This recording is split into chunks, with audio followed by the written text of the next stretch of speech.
Okay, now let's have the look for the other half of this report, and we start with the virtual lab number 1. Well, the free body diagram has been taken directly from the code.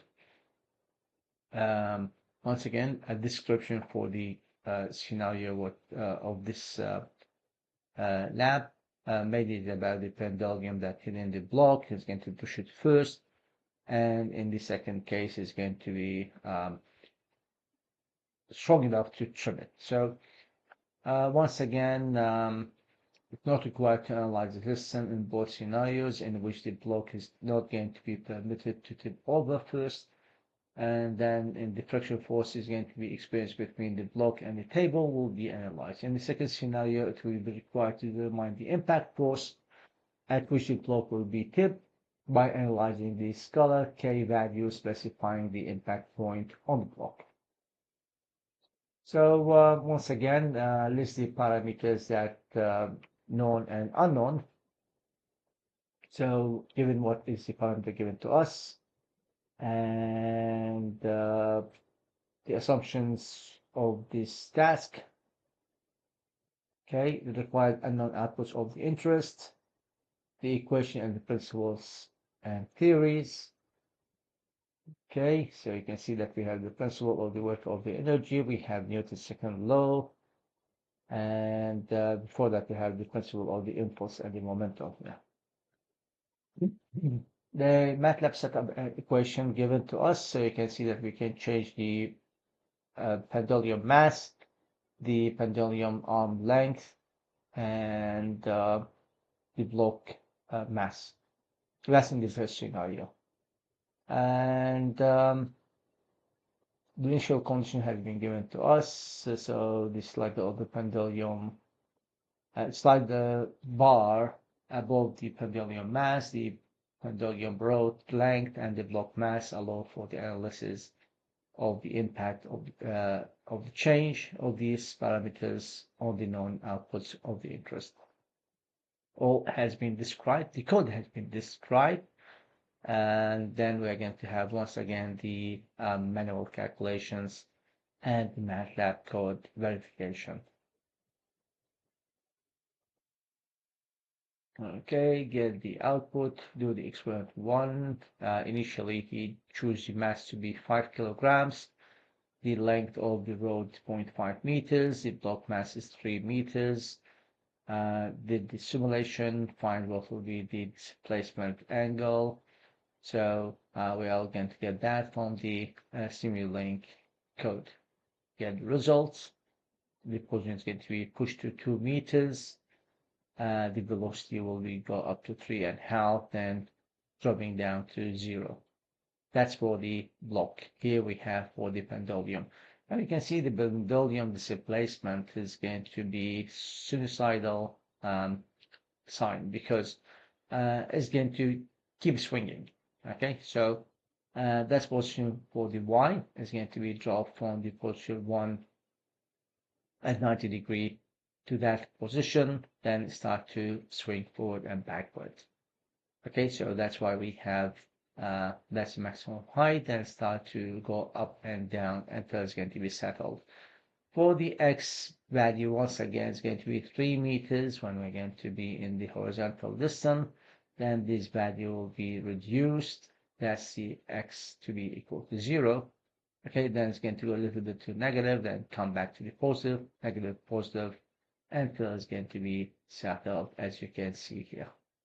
Now for the velocity, the same thing. Remember that the velocity is going to be the velocity of the mass, which is going to be equal to the omega multiplied by the length of the bar. Okay, so once again, let's start to describe these results, change the parameters. Now the mass is going to be 1 kilogram, and check what will be the results in that case. So you can see it's going to be pushed 2.3 meters instead of the 3.5 in the first scenario, right? It was 3.5. 2 meters, sorry. Okay, so get another set. Now it was my report again to choose not 1 and 5. I will choose something in the middle, like 2.5. and repeat the calculation. Now for the cascade 3 analysis, in this case, we're going to need to find the block position and velocity relative to the initial frame, as well as the velocity relative to the initial B simulation. Anyway, you'll find that yourself. So we're going to get these results. This can be shown in the sidebar of the results. Okay, and make a discussion about it. Okay, this will be result to be given to us. What will be the position according to the time? Write down some of the analysis for it. Okay, so this will be block position relative to the A.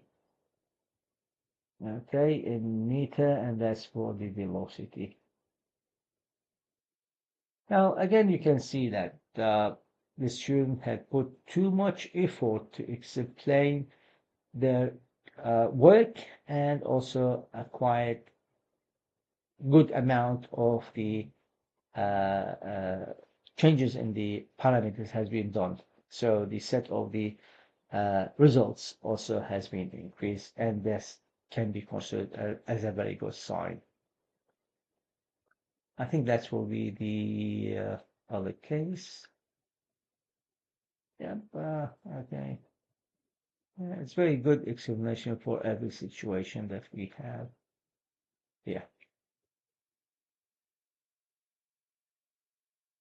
Yeah, well, actually, very good amount of writing. If we know that this report totally 104 pages, so you can tell the amount of the effort that the student done on it.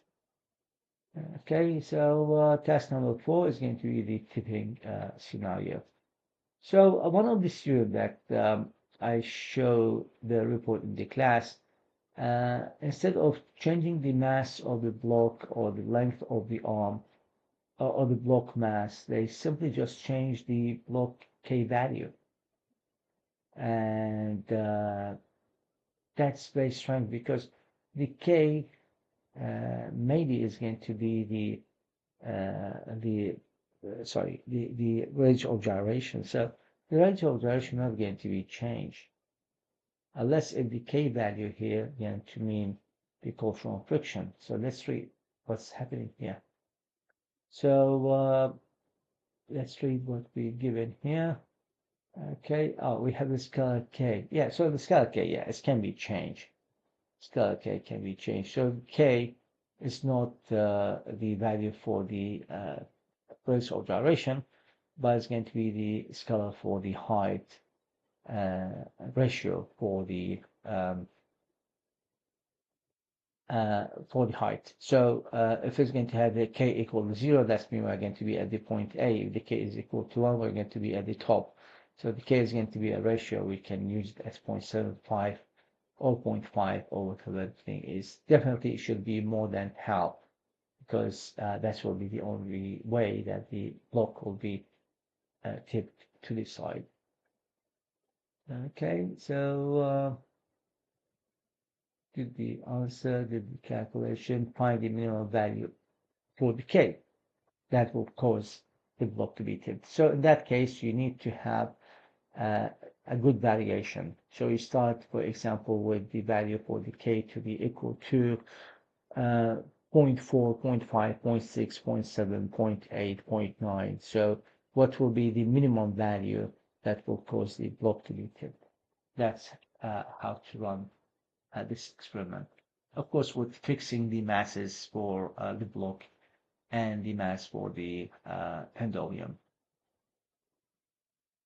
Okay. So yeah, so I can see here that they put 3 different values for the K.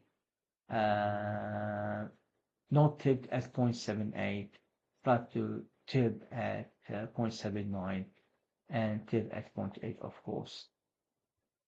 Okay, that's the last part of the report, which is going to be about the virtual lab number 2. So we explained that in the class. You can find the video for that. Again, describing the scenario here. and what are the parameters of the interest, the pre-body diagrams, and the list all the variables and the conditions, and the unknown variables of the interest. Okay, and the equations or the principle also has been listed. The MATLAB verification by comparing the manual calculations with the code output. Okay, and then continue with test number 2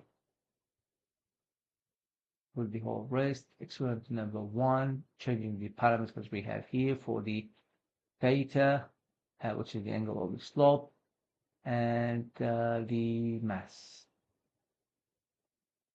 Okay, and the parameter k as well for the spring. So you are going to get these results. You're going to make conversion between them, discuss the output.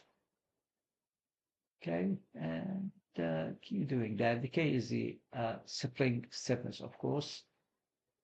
Okay, get the data output and make a discussion about that. So that's very good work. Yep, I can tell you that the amount of the work done and the amount of the analysis given, definitely they deserve the 36 to up to 38. If I was marking this one, I will give anything between 36 to 38. They go 36. I think that I marked this one last year. Okay, so that's what we expect you to have as a report. Okay, that's the amount of the work that's showing the student doing a very good effort, and thus they're going to deserve a very good mark. Okay, so yep, that's it, and I don't think that I'm going to need to give you another report because I'm going to have a quite high criticism for the student who got the highest mark last year. So I'm going to stop at this.